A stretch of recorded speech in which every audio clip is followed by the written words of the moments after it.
Welcome back to Grassroots Media. Welcome back to this week's edition of the Greene County Express Terry Hoese Show, where we cover everything on the hardwood with the South Greene Rebels basketball team. As always, I'm joined here with South Greene head coach Terry Hoese. Coach, Tyler, how are we doing today? I'm all right. How are you? I'm doing well. It's a little rainy today, though. Yeah, very rainy. I got a little excited earlier this week when I saw that it was supposed to be in the 70s on Wednesday. I didn't think it would rain as much as it would today. When you see 70 finally in February, you think the sun's going to be out. It's going to be clear skies. It's going to be a great day. And it's East Tennessee. It's supposed to be 30 here in just a little bit. Yep. And you walk outside, and it's around 70, but there is no sun to be found, and it is nothing but clouds in the sky. Yep. It's a real dreary day today. Let's talk about basketball, though. We got a win to talk about. We have a loss to talk about. Unfortunately, season ended last night in Knoxville to Austin East. To get there, you had to play in the quarterfinals, though, when you hosted here at home, and you played Eagleton in the first round. Knocked them off by a 20-point margin. Let's start with that game. Take me through that game with Eagleton. Not a lot of people knew what to expect because this is their first varsity season. I don't really know if you knew what to expect yourself. With the film that you have enough throughout the season to be able to watch them, but a lot of people, including myself before the season, we don't even know what colors they wear, their nickname or everything. So going into that game, did you see from them what you expected to see? Yeah, we watched a lot of game film on them because they were all over the place. Alcoa had beaten them by 70 at one point in the year, 90-20. And then we went back and watched other games where they had competed, where they had stayed within, they were within 20, 25 points of those teams.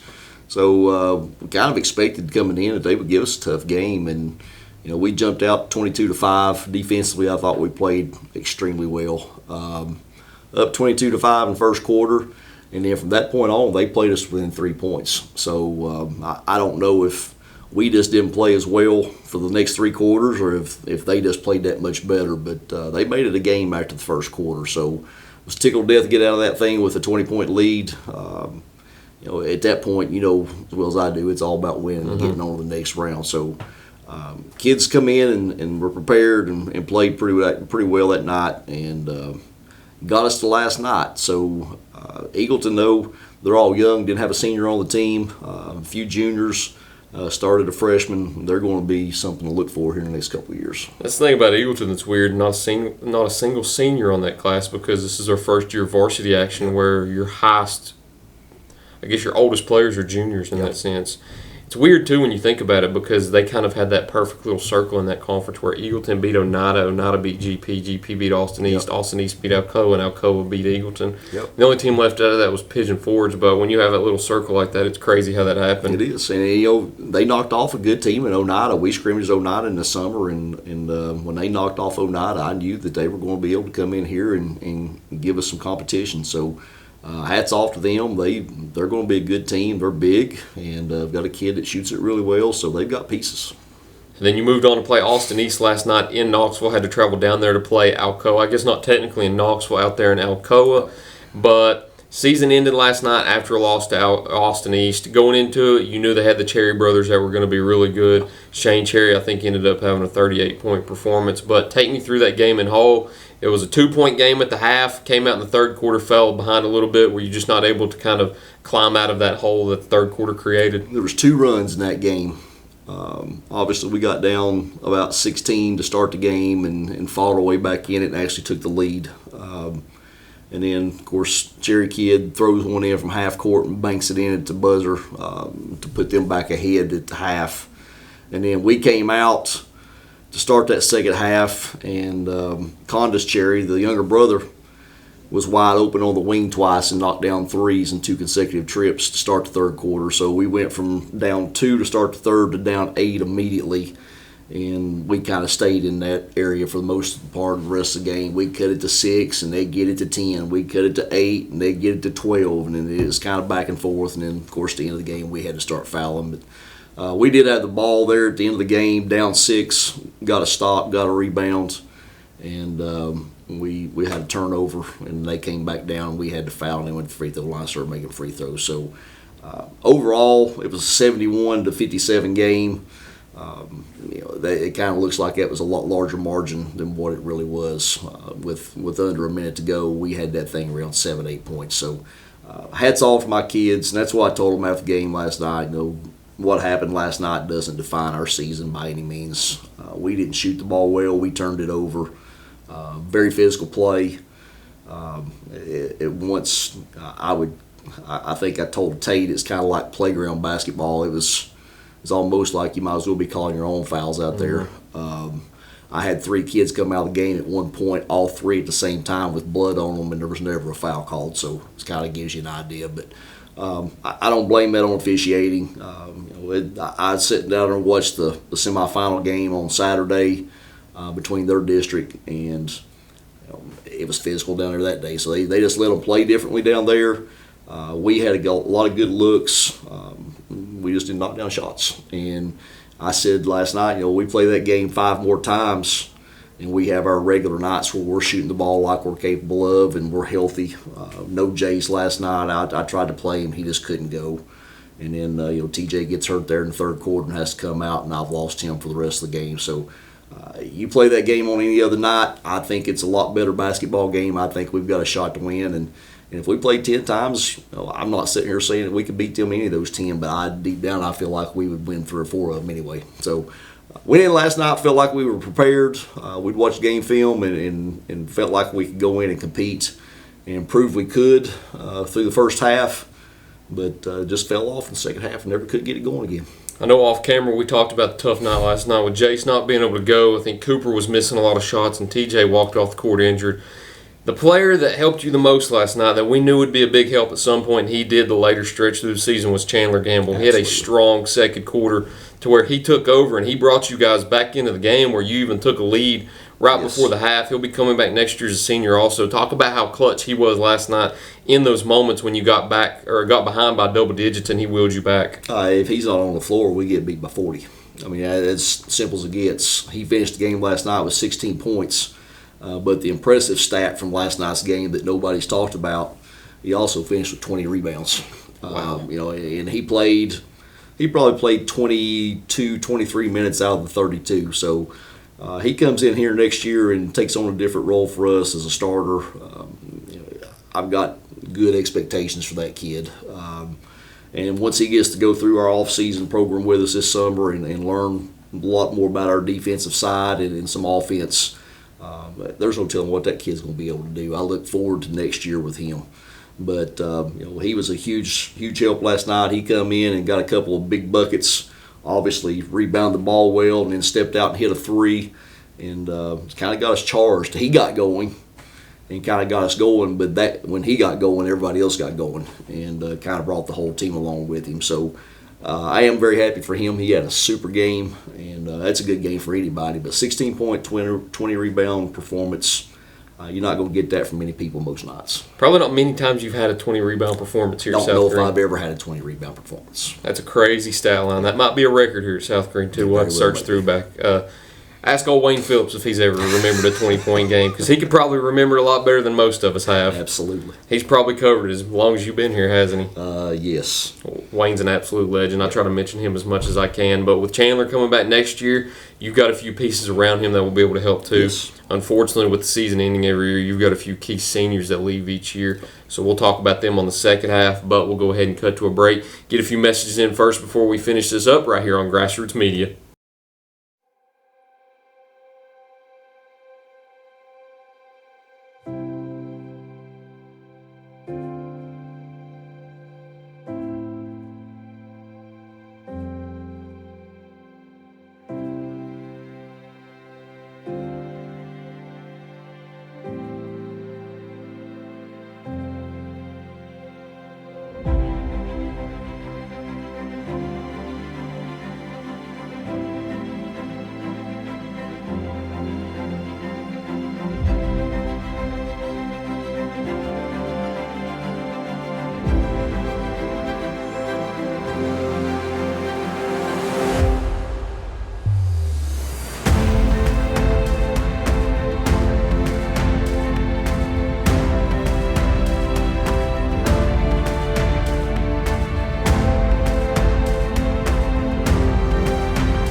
Welcome back to Grassroots Media. Welcome back to this week's edition of the Greene County Express Terry Hoese Show, where we cover everything on the hardwood with the South Greene Rebel basketball team. As always, I'm here with South Greene head coach Terry Hoese.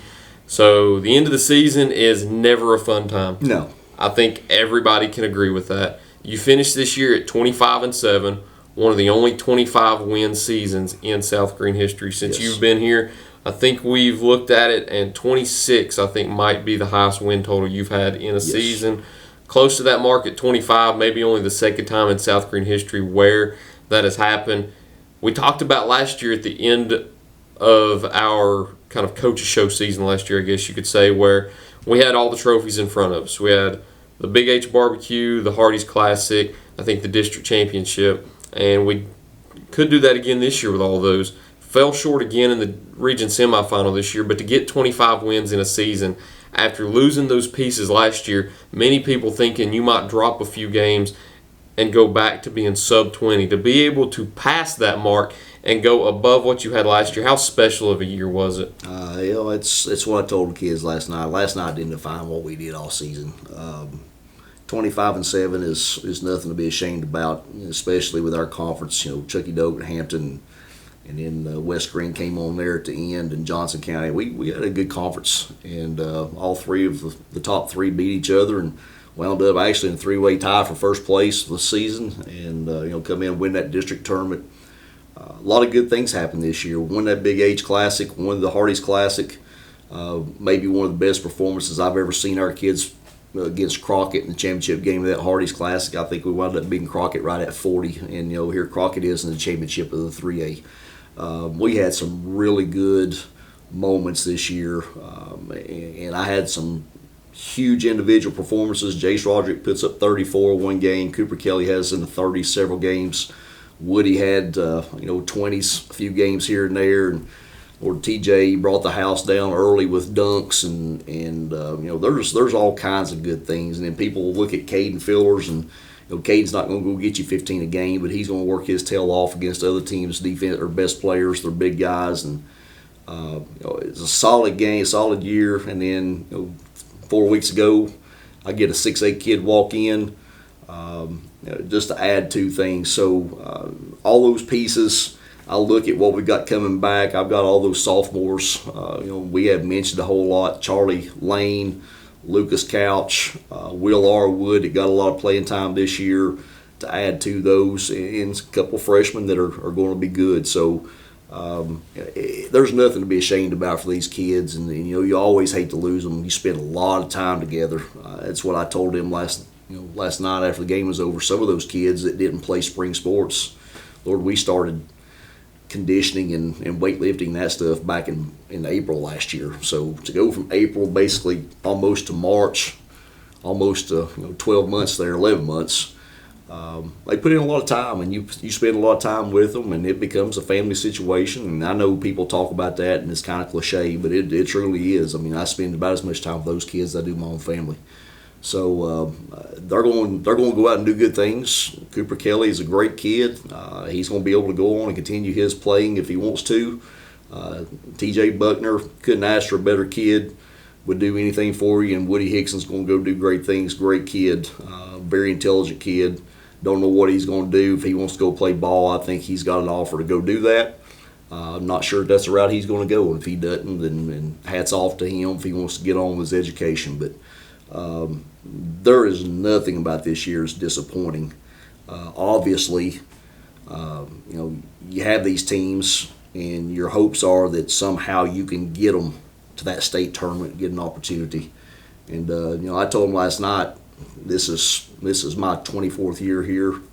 Don't know how many more opportunities will come. So I may go through a whole career here, and my intentions are putting in 30 if God blesses me with health and everything. But may never have an opportunity to get there again. So years like this are special. You can't take anything away from it.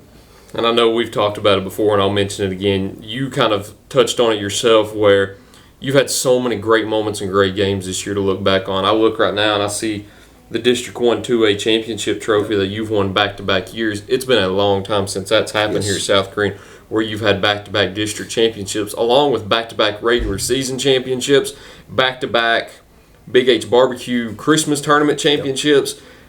I mentioned a few minutes ago that I thought you won back-to-back Hardee's, but did you win the Hardee's last year too, or was it a third-place finish? Hardee's knocked me out, or Crockett knocked me out last year, so we didn't win it last year. But I have won it. It's been 2 or 3 years ago against us. We won that. And then you win it this year. You have the 3-overtime thriller in Hampton. You have the Big H Barbecue semifinal game against Tri-Cities Christian, where you're down 10 and scored 10 straight to go to overtime and win it. Then in that championship, I think Jace has 39, which we've looked back to. That very well possibly could be the highest single game total here in South Greene. And then not even 24 hours ago, you have possibly the highest single game rebounding total in a game, with Chandler having 20. You have the 20-point comeback with the win over Chucky Doak. I mean, you've had so many great moments this year. You had so many great seniors we talked about with Cooper, Woody, and TJ. It's been another special year. I think that's been the thing we've talked about the last 3 years now doing these, is that each class is special in and of its own right, and they continue getting special every year. And it's been a strong 3-year run. Hope to come back next year and have another strong 4-year run with those seniors stepping in as one of the winningest classes in school history. But unless there's anything else you'd like to add, I think that's all we've got left to touch on. The only thing I want to say is all those people come out and supported us.